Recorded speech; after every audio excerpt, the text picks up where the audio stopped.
องใจเท่าอยู่หัวหน้าเด็กแอมแซมซะแล้วสองตายายที่เก่าบอกมันคุ้มเจ้าว่าจังได้ขอเส้นประเดชประคุณสงตาสองตายายได้เลยขะหน่อย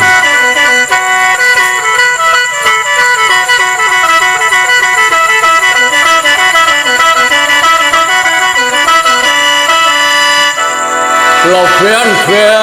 น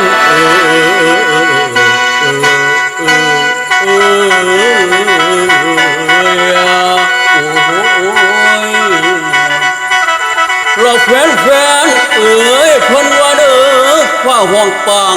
กำไฟทางแก่นเราหันมาทางนกแก่แม่แอ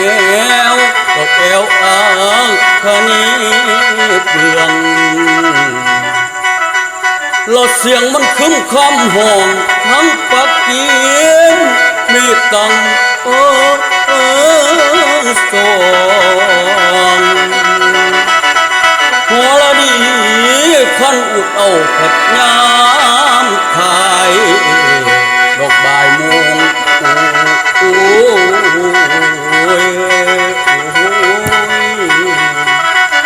เสียงตะเวนหัดสะดุ้งพ่วงสายันกายเมฆตั้งฟอง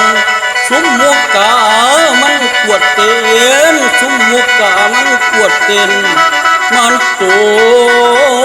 นเต้นงานยัง